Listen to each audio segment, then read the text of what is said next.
Welcome to the Science of Success, the #1 evidence-based growth podcast on the internet, bringing the world's top experts right to you.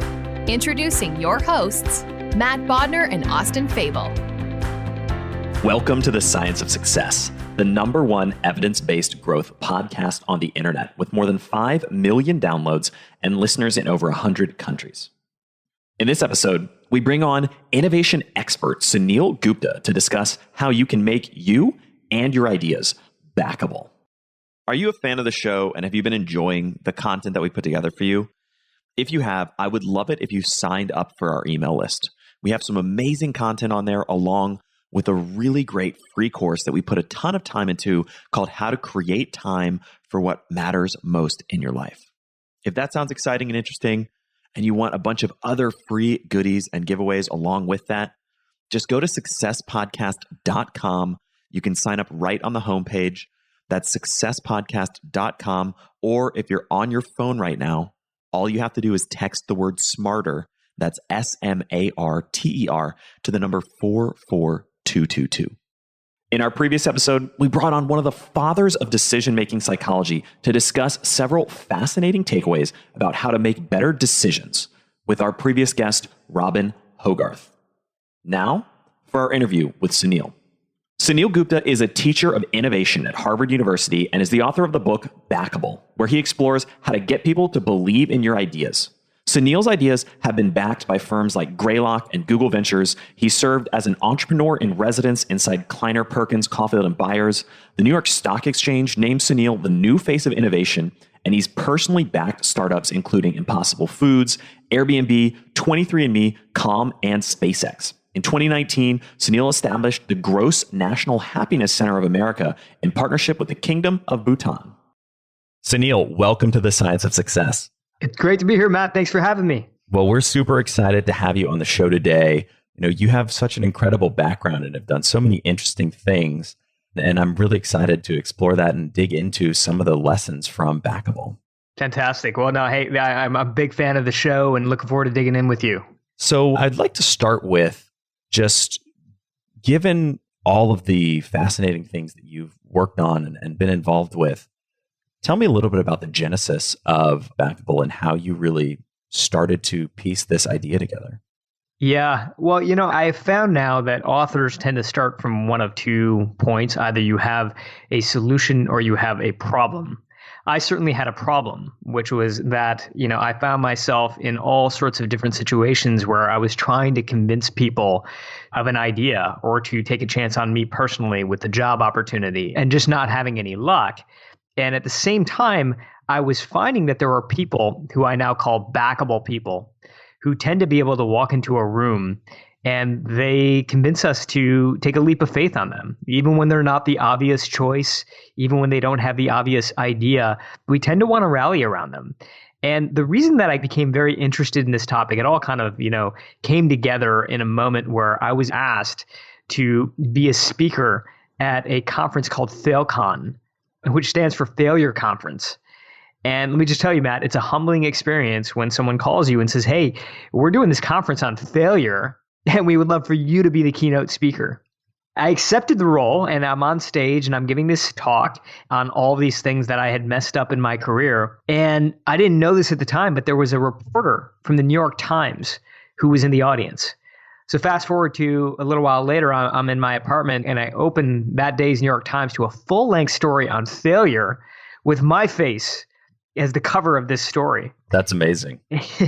Yeah, and this is 2013 timeframe, and that story goes viral because failure was a topic that hadn't really been talked about as much up until that moment, but it was really starting to sort of enter the zeitgeist, and that article became one of the ways that it did, and so it became so popular that literally there was a time when you could have searched for failure on the internet, and my face would have been one of your top search results. And I think when something like that happens, you kind of have 2 choices. You can either sort of hide from it or you can embrace it. And a friend of mine convinced me to embrace it. And the suggestion that he had was, why don't you start emailing this article out to people who you're trying to get meetings with, who have been, up until now, unresponsive. but use this as an icebreaker and see what happens. And so I did. I started emailing people, and I would say in the email something like, hey, as you can see, I have no idea what I'm doing. Would you be willing to grab 15 minutes with me over the phone or grab coffee? And the response rate, Matt, to that email was insanely high. I found that people, not only were they willing to chat with me, but they were willing to open up to me. These were honest conversations.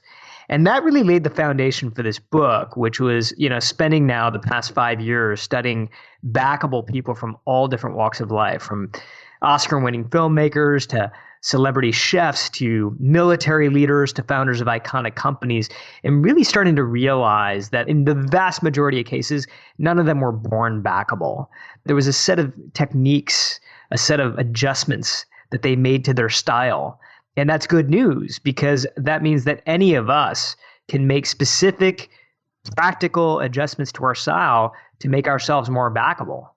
And you touched on something just now and earlier as well that is such an important piece of this, which is that being backable, when you see maybe your background or even just the title, you think initially about raising money for startups. So at least personally for me, that's kind of the immediate thing that came to mind. But really, this is a universally applicable skill set. I mean, in any field, anything you're doing with your life, you can exponentially increase your ability to be successful by getting people invested in you and what you want to achieve.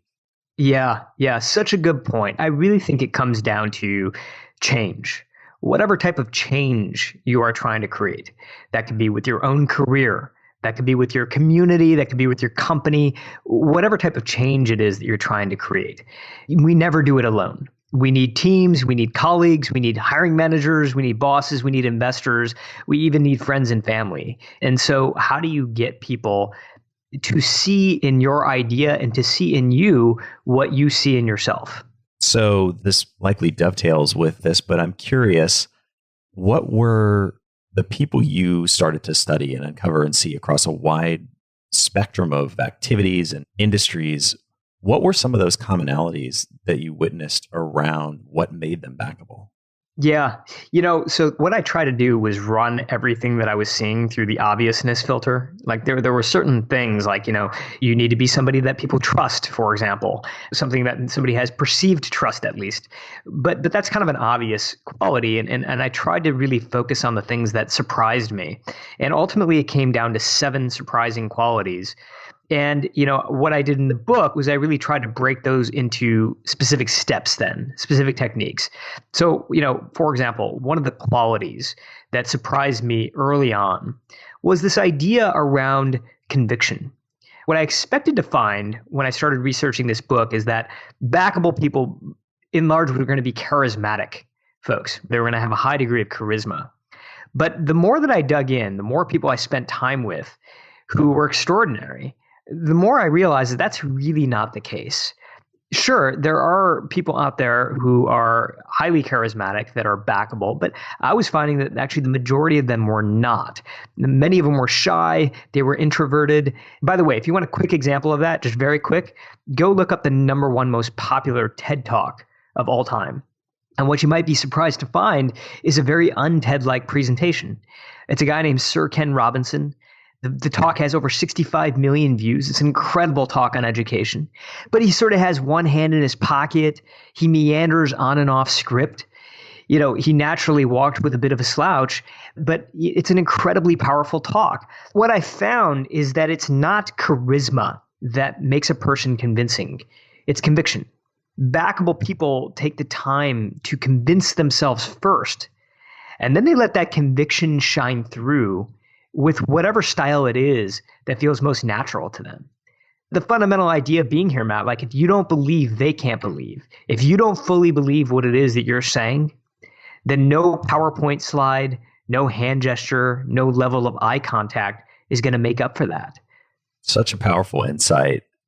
I'm curious, how do we start to either uncover conviction within ourselves or get convicted about something that we're not sure about?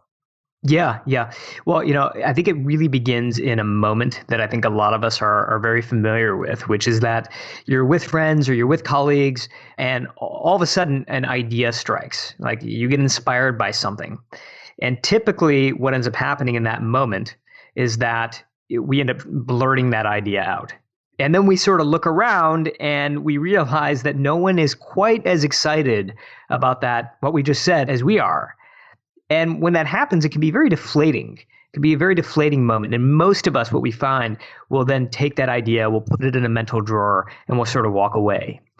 One of the things we found when we were looking inside big companies, back to your point, this isn't just for entrepreneurs, but we were really interested in how do ideas really flourish within larger organizations. One of the things we found is that most great ideas, the ideas that companies and organizations regret having not done, were already there. They were already floating around the companies, but they weren't killed inside the pitch room. They weren't killed inside formal meetings. Those ideas tend to be killed inside the hallways. They get killed inside parking lots, in casual conversations where like you share it with somebody who's a friendly, and they don't give you the reaction and you kind of get deflated and you walk away from the idea. So getting back to that moment when you start to think about this moment of inspiration, what Backable people tend to do is they almost form this very, very simplistic decision tree in their heads, which is, okay, I'm inspired by this. Is this an idea that I have high conviction for or a low conviction for? One way to think about it is this a peanut M&M or is this a chocolate M&M? A peanut M&M is not a piece of steel, but you can squeeze it and it won't crack immediately. Whereas a chocolate M&M, you squeeze it just a little bit and it cracks. You don't want to share a chocolate M&M with people because it's going to crack immediately and it's going to be a deflating experience. So what Backable people tend to do is they say, if it's a chocolate M&M, I'm going to resist the impulse to share this idea right now. And I'm going to take what we call in the book incubation time. Now, incubation time is where you put the peanut inside the idea. And there are lots of different styles for how people like to spend their incubation time. Some people like to draw things out. They're more artistic. Some people like to talk it out with literally themselves through a recorder or they film themselves on their laptop. I'm a writer. I like to write my ideas out. So I literally start out with just blank pieces of paper. And I know you're a journaler as well, Matt. I am too. And I literally just try to just start writing my idea out. And there's a couple of key principles, I think, when you're spending this incubation time for building conviction. One is that you want to allow yourself to kind of wander a little bit. Oftentimes when we're at the early stages of an idea, we tend to fall in love with a solution. But what we found is that Backable people tend to fall in love with a problem, not necessarily falling in love with a solution. And if you fall in love with the problem, what that allows you to do is it allows you to wander in different directions. So as you start to journal your idea out, you may end up finding that it morphs into something else. If you're rigid about your solution, you're going to shut those patterns off. You're going to shut those possibilities off. But if you're in love with your problem, you're going to follow those through. And what we find over and over again is that most great ideas were sort of a morph of something that started out. It started out a little bit different, usually not a lot different, but a little bit different. IDEO, the company, will go into sort of their consulting, arrangements with companies. And one of the first things they'll have people do sometimes is they'll say, you know what, you guys have an idea right now. Why don't we come up with 8 alternatives to your idea? And typically their clients are like, no, we have the idea. We know what it is. And they'll say, yeah, but let's just spend 20 minutes coming up with 8 alternatives to that idea and just see what happens. And so finally they do. And what they say is that almost always one of the 8 ideas ends up being the thing that the room gets most excited about, even though they came in with a very different concept. So again, allowing yourself to wander. The second thing is that you want to not just during this incubation time, you don't just want to steer into why this idea is exciting to you. You want to also steer into why this idea might be objectionable. In the book, I call this steering into objections. So taking off your excited hat, putting on your critic hat, and thinking to yourself, when I ultimately share this with my colleagues or my friends or whomever I'm going to share this with, what are going to be the top 2 or 3 things they're going to bring up? And you want to write those down and you want to start to answer those. Now, most people are afraid to do this. And the reason for that is because we know that we won't have perfect answers. But the reality is that when you're trying to create something new, You're very rarely going to have perfect answers to those questions. There's always going to be open questions. If there weren't, it probably wouldn't be a new idea. But just the ability to have a back and forth, just the preparedness of like, I have thought through what they're going to bring up, then I'm able to have a conversation about it, gives you that level of conviction that you need to walk into a room. On the other hand, if you walk in sort of crossing your fingers, hoping they don't bring something up, you can never have the conviction that you need to create a backable moment. Those are great insights. And especially this notion that we should be okay that our answers aren't perfect. To me, that's so important to really understand, even in the early genesis of an idea, that you have to have some level of comfort with ambiguity to be able to bring something into the world. Yeah, absolutely. And, in some ways, I have found that ambiguity is what creates conversation. Because these backable moments, whether it be a pitch or a presentation or an interview, they're very rarely a monologue. You don't walk in, recite your resume, and walk out of the room. It's a series of interactions. And it's the ambiguity that ends up creating interesting conversation where, again, it's not just you reciting your idea or your resume, it's you engaging the other side of the table. And when there's some ambiguity, you actually have something to talk about. Yeah, I really like that insight a lot. In some senses, doing a little bit of that work in advance almost reminds me of the concept of a pre-mortem, or even the military conception of red teams that essentially beat ideas up and try to figure out why things are going to fail. Just those concepts I find to be really fascinating ways to improve your own thinking. And as you said, if you're falling in love with a problem instead of falling in love with a solution, you create more space for yourself to not have your ego be tied up in whatever the definitive outcome may be, if that makes sense. Yeah, no, totally does. And I love the way you phrase that too, because it is about ego. Oftentimes we come up with an idea and then we get married to it, and then our identity gets wrapped up in it. And then anything that sort of kind of starts to even bend it a little bit, we kind of resist that. And it's amazing how quickly that can happen, where all of a sudden we almost feel married to something. And so I do think it takes deliberate practice, but it's so important, which is to say, is almost in some ways to catch yourself in these moments of excitement and say, all right, but let me just unwind this a little bit. What was the problem that I was trying to solve? What exactly am I trying to get at here?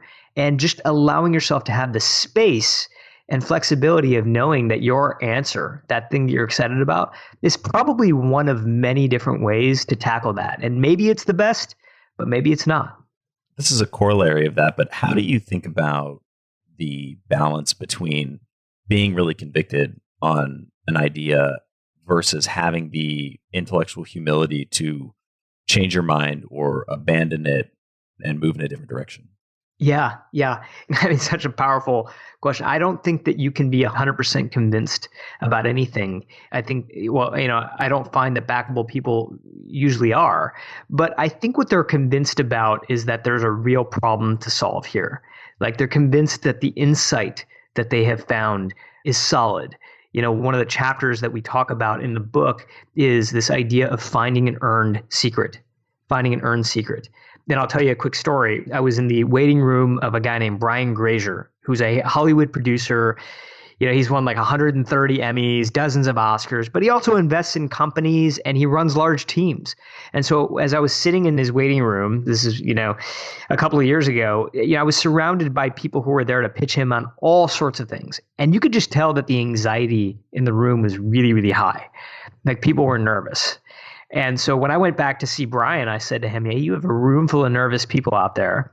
If I could have given them one piece of advice before they pitched you on how to pitch a guy like Brian Grazer, what would it be? What would that one piece of advice be?" And he thought about it for a moment and he said, "Give me something that I can't find easily on Google. Give me something that's not easily Googleable." And I thought that was so interesting because as I talked to more and more backers, more and more decision makers, what I realized is that great presentations, great pitches, great interviews tend to be based on a hidden insight. They tend to be based on an earned secret, something that you have gone out into the field and you have found, and you realize like, hey, this is something that is somewhat surprising. Like most people in my shoes don't really know this. And I'm going to bring that into the room and I'm going to build my idea on top of that. And so getting back to your question about like conviction and humility, I think what we're talking about is really conviction on the problem, but leaving the solution somewhat flexible so that the people on the other side of the table can really get involved. I know, one of the concepts, Matt, you and I were talking about before the show was this idea of flipping outsiders into insiders. And that's where that comes in. I definitely want to dig into how to flip outsiders into insiders. But before we dig into that, I want to unpack a little bit more this idea of earned secrets and hidden insights. Yeah. How do you think about, when I think about just for myself, if I wanted to create an amazing pitch or presentation, I would love to always have a hidden insight, but I may not necessarily. How do you think about sourcing those or finding them or earning those secrets in some sense? Yeah. Well, when we unpack what an earned insight is, it is an insight, but I think half of it is the charm of your story and how you put yourself out there. Like when I talk to people who invested in Airbnb early, Brian Chesky, the co-founder, and his co-founders didn't necessarily come up with anything that I think was sort of mind-blowing. But I think part of what it is that really charmed investors was that they were renting out their own apartment. And they were actually having, real people stay at their place, and they were understanding what that experience was like and how it could be better. If you look at TaskRabbit, Leah Busky, the founder, was cleaning homes and collecting insights. If you look at Lyft, the founder of Lyft was driving passengers around. Logan Green was carting the first passengers around himself. Then he was taking notes and he was bringing those notes into the meeting. And so I don't think it necessarily always has to be earth shattering, but I think half of it is you putting yourself into the story. Like you didn't sit behind a desk. You didn't do research the way that most people would. You went above and beyond. I'll give you an example that's non-founder, non-tech founder-ish, which is that, a few weeks ago, someone had approached me because she was applying for a job at a social media company, and she was a mother and she was returning to the workforce. And, she was trying to figure out like what this company was all about because she didn't actually use the product. But she did something really interesting that most people in her shoes would not do, which is that she interviewed every single one of her daughter's friends. All of her daughter's friends use this product. And so she interviewed all of them and she asked them what they liked and what they didn't like. What were these moments in their experience that they found most compelling? And then she did something. She had them send her screenshots of these moments in their experience. So then she goes to this interview, which is over Zoom, and she pulls out her phone in the middle of the interview and she starts showing this hiring manager some of these insights that she collected, this gallery of screenshots. Well, this hiring manager is so impressed that not only does she get the job, but he actually, in the middle of the interview, patches in one of their UX designers to look at some of these insights that she's collected, these moments that may not actually be on their radar, these little opportunities. And so I don't think it takes a lot. When I asked her, like, how much time did all that take you? She's like, less than 2 hours of research. I don't think it takes a tremendous amount. But I think that, it begins with being willing to go do things again. Like the way that I would approach it is really 2 steps. What would most people, step 1 is thinking, what does most people do in this situation? What would most people do? And then the second is going and doing at least 1 step beyond that. That could be talking to customers. That could be test driving a competitor's product. That could be attending an obscure meetup online, but doing something that most people in your shoes would not do. What a great story. And it really showcases that it's all about just putting in a little bit of extra effort, going 1 step further. And you shared some great examples of that already, but I think that really crystallizes how you can start to generate these personalized and unique insights that can help take something that may have been one-dimensional and make it 3-dimensional. Yeah. So let's come back to the concept of flipping insiders to outsiders. Yeah, it's really interesting. And I think the book came out a few weeks ago, and this has been one of the concepts that people have gravitated to the most. One of my favorite stories from the book is about Betty Crocker. And Betty Crocker in the 1940s introduced instant cake mix to the market. And they believed that instant cake mix was going to be a smash selling product. And so they were stunned. The executives at Betty Crocker were stunned when they found out that instant cake mix just was not selling. And they could not figure out why. And so they hire a psychologist named Ernest Dykda to go out into the field and start doing interviews with customers. And so Dykta comes back with a recommendation, an insight that was really, really surprising.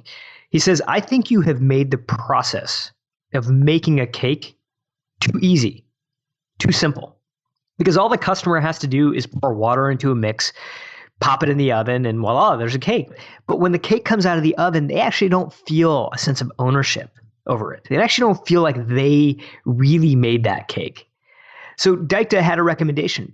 Why don't you remove one ingredient, one key ingredient, and see what happens? And so they do. They remove the egg. And so now as a customer, you have to buy and crack and mix in your own fresh egg.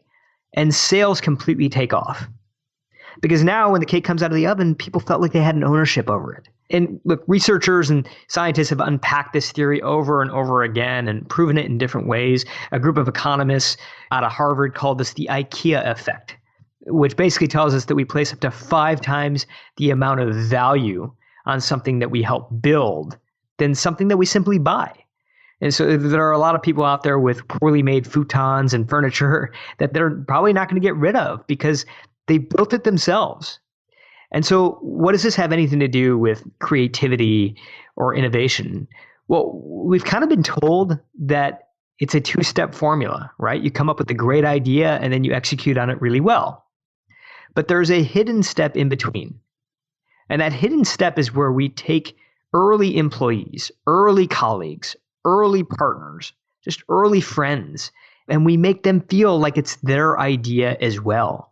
We give them an egg and we allow them to crack that egg into the mix so that by the time the cake comes out of the oven, by the time we reach execution phase, they actually feel like it's their cake as well. And I believe, I believe you can trace any successful organization, any successful political movement, any successful product initiative back to that hidden step. Right? It was never just one person. Oftentimes we will give the credit to sort of one leader, but the reality is when we sort of, unwind the clock and we go back in time and we look at how it was really formed, it was a group of people who felt the same founder level passion over that idea as the person who came up with it in the first place. How do we practically start to think about getting those early team members bought into the vision and telling a story that's collective as opposed to about you and them, if that makes sense? Yeah. Yeah, I love, by the way, I love the way you frame that, like the collective story, because that's exactly what it is that we're doing. One of the people I talked to for the book was the head of the MacArthur Foundation, which gives the Genius Grant. And the Genius Grant's a $650,000 grant to some, really amazing people, like Lin-Manuel Miranda, the creator of Hamilton, is a Genius Award recipient. And I asked him, how do you go about selecting people for a grant like this? And one of the things he said that was really surprising to me is that if you are somebody they're considering and you are already on a very, very clear path to success, to achieving what it is that you want to achieve out of life, that will actually make you a less likely candidate for the grant. Less likely, not more likely. And I was like, why? And he's like, well, as a foundation, we want to have some influence on your success. We want to actually know that, as a result of what we did for you, as a result of what we were able to provide for you, you were more likely to achieve what it is that you were trying to achieve. And he was offering me this perspective from the foundation, but he was saying, look, this is really how we operate as human beings, right? Don't we all want to know that we made a difference? Don't we all want to know that we made some kind of mark on the things that we're getting involved in? And it's true. And yet, if you look at the way that we approach most presentations or pitches, the way we approach most audiences, most of us very much like to tell the story of me, right? The story of my idea, the story of my resume, the story of my vision. Whereas what Backable people tend to do is they tend to tell the story of us, how my idea and your idea, or who I am and who you are, come together to create something bigger. Right. One way to think about that practically is look, I have, if I have an idea that I'm selling, right, I have most of the ingredients of this idea. But as it turns out, the one thing that I'm missing or the couple things that I'm missing happen to be the areas that you are an expert in. Right. And if we were to combine together, if you were to crack your eggs into this mix, we would make this really, really beautiful cake together. right? But again, most of the time we don't approach it that way because we feel like we need to walk into these meetings with bulletproof answers or a bulletproof plan. But when we do that, we often shut people out of the creative process. So one of the very specific things that we talk about in the book is how to share just enough. Don't overshare, at least not in the beginning. Oftentimes I'll see teams walk into meetings and they'll share like 90% up front, and then they'll save 10% for Q&A. My advice is now to reverse that.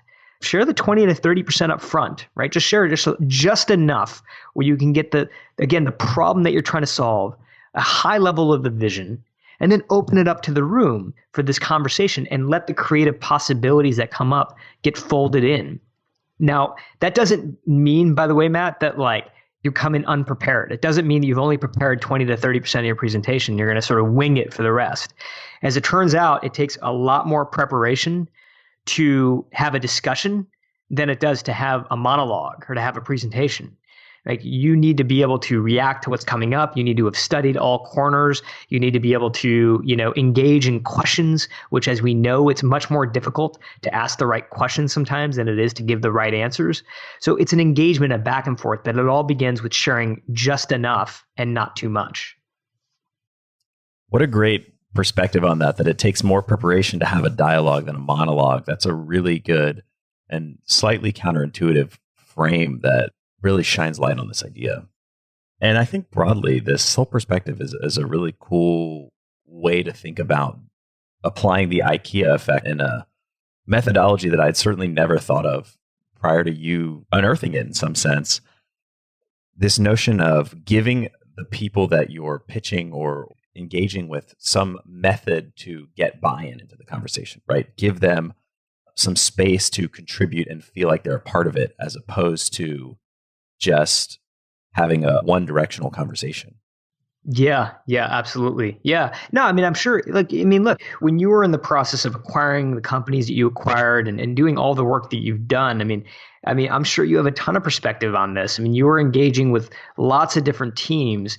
Did you ever find that was the case with there were certain teams that would come in and engage you and say, hey, Matt, based on the experiences you've had, like, what would your advice be? What would you do in this situation? Yeah, and even just thinking about that, it almost makes me more bought into the conversation, just thinking about it right now. But you're totally right. And this, in some sense, is almost a corollary of another idea that I find to be extremely powerful, which has various names, but I typically refer to it as Socratic influencing, which is basically the idea of instead of trying to convince someone of something, you just ask them questions to get them to come up with the idea themselves. And you see massively more buy-in from somebody if you approach it that way versus just trying to tell them outright that X, Y, Z. Yeah, it's really interesting. I love that. And, one of the sort of most common things that I saw Backable people do, very practical, but it's interesting how seldom I see it done by others, is that not treating, the first conversation as the sell conversation. And instead, having that intro conversation with people where you're just simply asking them questions. What is it that they're interested in? What are the biggest problems on their mind right now? Like, what's keeping them up at night? And then saving sort of the sell for the second conversation, right? I see founders do this with investors all the time, where it's like, hey, we have this perspective on healthcare, but like, I'm interested to hear, like, what are you finding right now? Like, what's fascinating to you? And then taking some of the insights, taking some of those things and folding them into the follow-up conversation. We heard you say this during the last conversation. We did some research on that and we agree, and here's what we found. And instead of jumping straight to the sale, almost treating it like a 1-2 punch. And I think you can even apply that in a single conversation in some sense, which I'm a huge fan of. Whenever I meet somebody new, I almost never want to introduce myself first. I'd much rather hear them introduce themselves and ask all kinds of questions. And then once I have all that context, I can really way more effectively tailor my whatever my introduction or parts of my background that are the most relevant or personal experiences that tie in with that. And without that context, you're just blindly stumbling into the introduction. You have no idea what's going to be the most helpful pieces of yourself to bring to that conversation. I love that. The other day I spent time with a sales leader who was talking about this product that he's been out there trying to sell. And he's like, it's this product that, has lots of different features to it. And so the way that he would approach his presentations to, potential buyers is he would talk about every single one of these features. So it was like basically a 40-minute presentation talking through each and every feature. And he would just realize that by the end of those 40 minutes, people's eyes were glazed over, right? And so instead, he kind of took a page, I think, out of your playbook, which is in the beginning, he'd have them start talking. And then he would ask them like, hey, we have sort of, 5 different things that we're hearing, 5 different types of problems that we're hearing in the market right now. And I just want to go through those 5 very quickly. He'll list them off and he'll say, which of those 5 resonate the most with you, if any? And they'll be like, well, number 3, for sure. We're hearing that all the time over here. And so instead of going through every feature, he'll jump right into number 3. And he'll talk about how the one specific feature addresses the problem for number 3.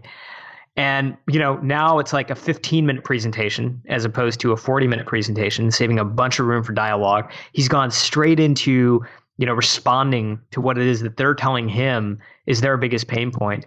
And he's like, it became a night and day, result. The number of people who ended up saying yes was just way, way different than it was before. Great example. And it's such a simple shift in perspective, but it can really transform the way you interact with people. Yeah. So I want to explore some other themes from the book because there's so many great lessons here. One of the sections that I found to be really, really insightful was the notion of playing exhibition matches. Tell me a little bit about that. Yeah, I love exhibition matches as well. It's one of my favorite chapters. And basically, exhibition matches are low stakes practice sessions before you get into a high stakes situation. And, what I found after studying hundreds of backable people is that oftentimes we sort of look at them and we kind of feel like they're naturals. Like they're just naturally gifted speakers. And some of them are. But in the vast majority of the cases, they were the product of lots and lots and lots of practice. And the reason that that's so deceiving to us, the reason we don't think that it's a lot of practice, is because they almost come off as sort of extemporaneous. They almost have an improvisational style to them. So we kind of assume that they're coming up with it on the spot, when again, it's typically because they've practiced so much that they are able to have that natural style. And I'll tell you a little bit more about that. These exhibition matches are, again, they can be played, there's a few rules, a few ground rules. But let me walk through just a couple of them for you, like how to play, good exhibition matches. The first is that no venue is too small. Like when you're practicing something, you can practice with anybody. It could be a friend, it could be a colleague, it could be a family member, it can really be anybody. But when you're doing a practice session, you don't want to give the director's commentary version. So what I find that a lot of people will do is they'll be like, in these practice sessions, they'll say, hey, so when I go in the room, this is what I'm planning on doing. And then I'm going to go through this, and then I'm going to go through this section.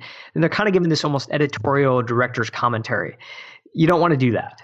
And the reason you don't want to do that is because you want to build the muscle memory, the exact muscle memory of what it's going to be when it's in the room. And you can only do that if you're giving them the real version. So that's one really important thing. The second thing is that it's critical when you're doing these exhibition matches to get good feedback. And the only way you can get good feedback is if you ask good questions. And the question that I think is kind of useless that a lot of us tend to ask is, we'll get through a presentation or a practice round and we'll ask the person, what did you think? What did you think of that? But most of the time, especially if we're dealing with friends and family, they're going to be nice and they're going to say, yeah, it was pretty good. I kind of like that. That's not very helpful. And so a much more precise question to ask is, what stood out to you the most? What of what you just heard stood out to you the most? That's going to give you a much more precise sense of what's landing and what's not landing. Another way to frame that is asking, how would you describe what you just heard to someone else? I love that one because what ends up happening is if I'm talking to like somebody like you, Matt, like who's much more articulate than me, you're going to end up coming up with a way to explain what you just heard in a way that's more compelling than I ever could. And I'm going to use it, right? Like when I was starting to write Backable, I would go to other authors and I'd say, here's my idea. And I would explain it in this really sloppy way. And then brilliant authors like Dan Pink, for example, would be like, well, here's how I describe it. And I'm like, my gosh, that's so much better than mine. And I would use it. So asking people, how would you describe what you just heard to a friend is a really important thing. Now, getting back to like the number of exhibition matches, because this is really important. And what I found really surprising, which is that the average person that I studied played about 21 exhibition matches before they got into the room. 21, which I thought was like crazy. Like I thought it sounded way too high. And the thing that I worried about was if you're practicing that much, isn't that going to make you sound really robotic when you get into a room? Like, aren't you going to feel very scripted? But what I found by putting this into practice myself was that it does the opposite. Because when you have such a high level of mastery, when you've gone through something 21 times, like a new pitch, a new idea, a new presentation 21 times, you can drop your script. You have it committed to memory. You're no longer like, you don't have this background process running where you're like, well, I'm going to say this, and then I'm going to say that, and I'm going to say that. You can drop all of that, and you can be fully tuned in to exactly what's happening in the room. And that's when backable moments happen, when you are completely adaptive to how other people are reacting. You're picking up on signals of like what's landing and what's not landing. You know, Charlie Parker, the great jazz musician, had this quote, which basically sums up my entire book. And it's super annoying because like he was getting off a stage and someone asked him this question in like 30 seconds. He gave like a summary, which basically encapsulates what I tried to do in like 200 pages. But what he said was, somebody asked him, like, Charlie, like, how do you have such incredible stage presence? And Charlie Parker said, well, you got to learn your instrument, and then you got to practice, practice, practice. And then before you get up on stage, you forget all of that and you just wail. And I love that because in order to forget yourself in that way, in order to fully put yourself in the room, be completely absorbed into what's happening and completely with the people that you're sharing this idea with, you have to have practiced enough to put yourself in that state. It's such an important concept. And I really love that you brought in jazz, both because I'm a fan of Charlie Parker and jazz more broadly, but also just this notion of learning the rules before you can break the rules. And this idea that once you have mastery, then you become an incredible improviser.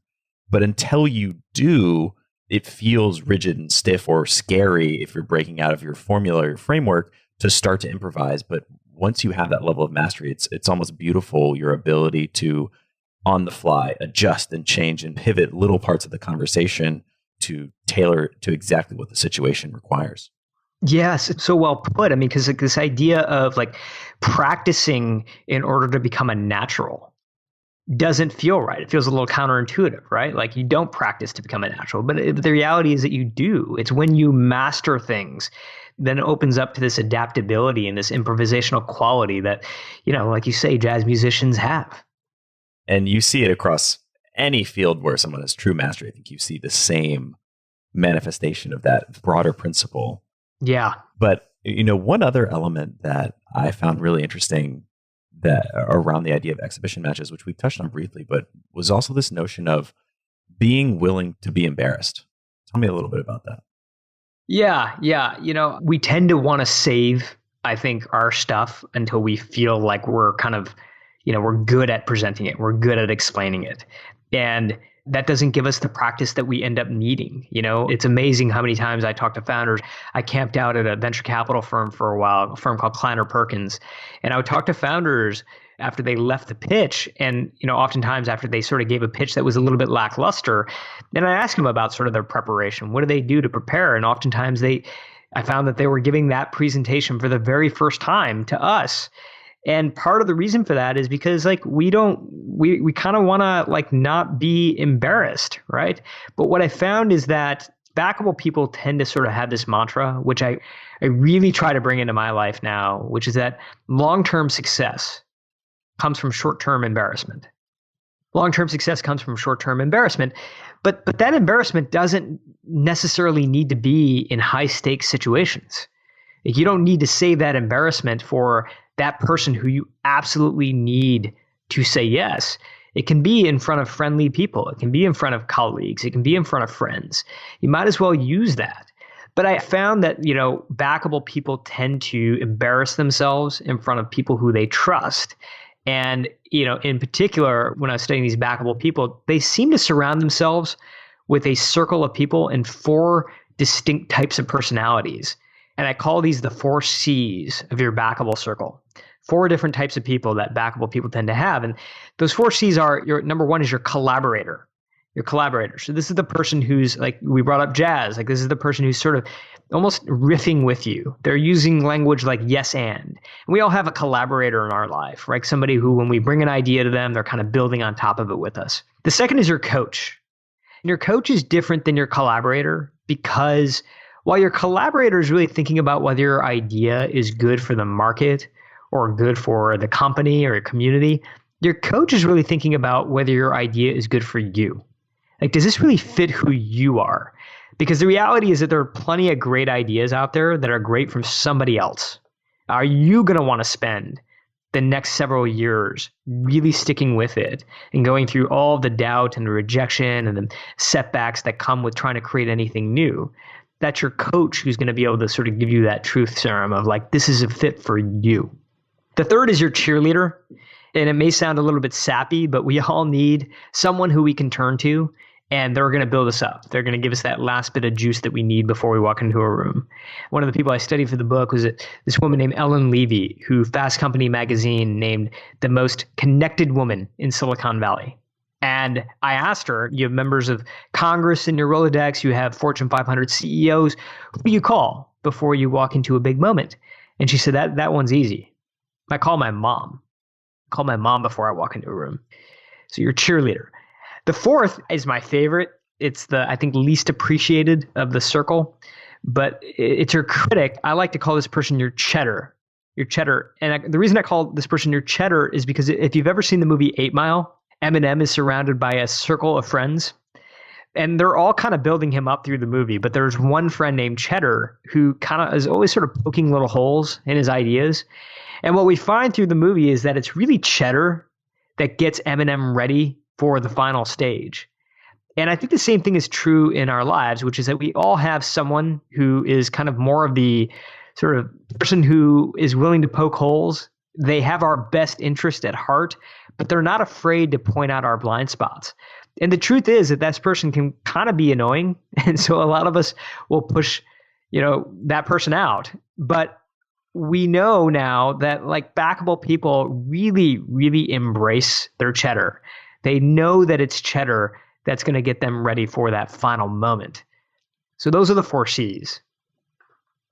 Great. Yeah. All 4 of those are fantastic. And I can even just see in my own life, both people who fit some of those buckets and maybe gaps where I could shore up one or more of those personalities and surround myself with. I'm curious, zooming out a little bit, for somebody who wants to start to put some of these ideas into practice, what would be one action step from anything we've talked about today that a listener could take today and start to apply to make themselves and their ideas more backable? Yeah. Well, I think it's important for us all to kind of just, look at where we are right now. I think so many people are coming out of the pandemic with ideas. And the thing that I'm hearing more often than not now is like a realization that, what we were doing before may not necessarily be what we want to be doing going forward. And I think for those of us who have been lucky, the pandemic has given us a little bit of a pause. I mean, for many people, it's just made their lives so much busier.